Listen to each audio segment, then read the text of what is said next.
Today I'm going on a full Nordic auntie mode, harvesting rhubarb, make cake and drink lemonade like atas Thai Thai. Hello, this is Estee, your Singaporean friend from Sweden. Today I will bring you to my Swedish Kampung to harvest some rhubarb. You know, during this time is a lot of mosquito, so I asked my partner LG to help me to harvest some. So this is rhubarb, look like celery, right? The best way to harvest rhubarb is by using a knife to cut them from the bottom of the stem. The leaf is a bit toxic, so don't touch it if possible. Okay, let's go back to the cottage to bake some rhubarb cake.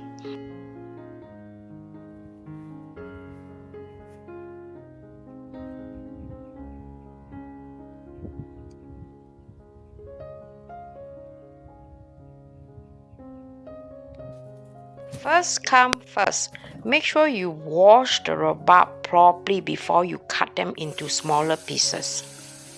Rhubarb is rich in fiber, that means good for bowel, and is also low in calorie. This means that you can eat the cake and pretend it is a salad. Just kidding. It is also a good source of vitamin K1. It prevents blood clotting and bone strengthening. I am following this Swedish recipe, so if you want the recipe, go and check out my video description. If you think that the recipe has too much sugar, you can cut the amount. But one thing you cannot cut is the butter. If it's not enough butter, it will not be good. So don't be stingy. This is not a diet cake, okay? I am making this cake to celebrate the Swedish midsummer tomorrow.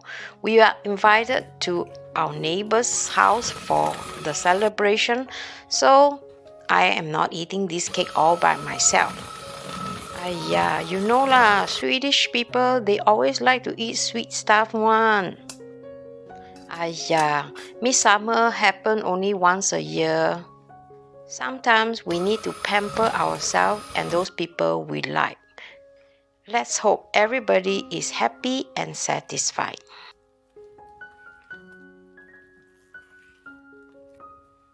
I am saving the red part for making the lemonade later. So you can see I'm using the green part for making the cake. In Sweden, people like to bake this kind of cake called långpannakaka. Actually, I quite like this idea that you can bake a lot of cake at one go in this big long pan.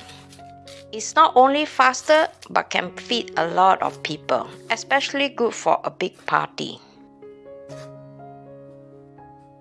Okay, this topping is very important. Make sure you don't skip this.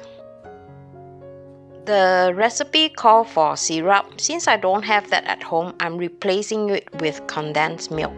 And you can be rest assured that condensed milk always go with coconut.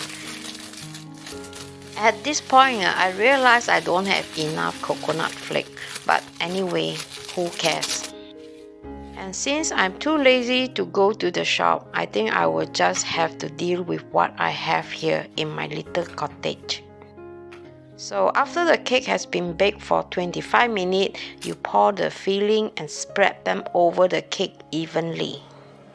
And then put back into the oven and bake them for a further 10 to 15 minutes. Oh my lord, this smells so good.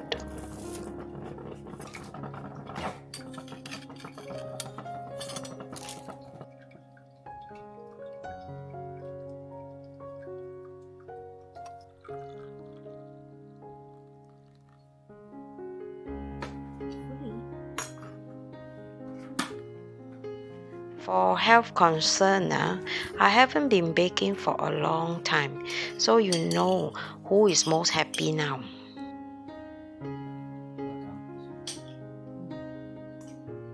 Okay, fika finished, now lemonade time. In a pot, boil about 300 ml of water add in the rhubarb. Put the lid on and boil it until the rhubarb become mushy like this. Strain the rhubarb juice in a big bowl. Look at the color. It's red in color. So pretty, right? After that, pour them back to the pot and boil them again, but this time you add sugar. Turn on the heat and let it boil until the sugar is completely melted. Remove the foam with a spoon. And since I don't have a glass jar in the cottage, I'm going to temporarily store this in a plastic jar. If you don't have patience like me, add a few ice in the glass and then serve it cold. Wow, this is so refreshing. I feel like I am those aunties who give you brutal advice, but I actually care, you know.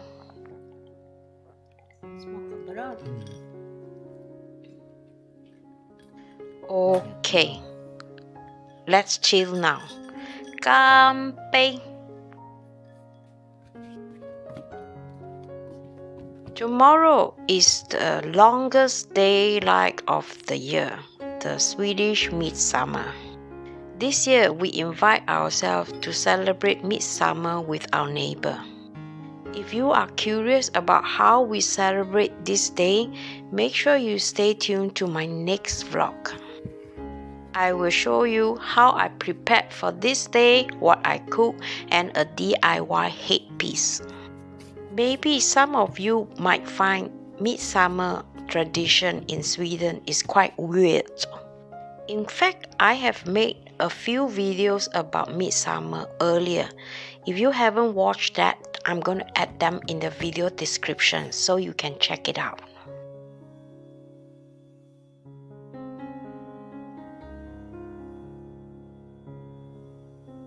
Before I go, I want to specially thank many of you who have recently subscribed to my YouTube channel. And I can't help noticing that there has been a lot of new Singaporean subscribers. And many of you from Korea, United States, and India. Thank you so much for subscribing. Hey, do let me know if you like this kind of content in the comment, okay? I really appreciate you joining me today. Hopefully you can feel a bit of Kampung spirit in the Nordic forest.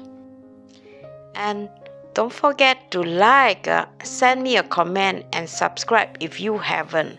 If you didn't, the mosquito will come and find you tonight. Just joking. See you in my next. Bye-bye.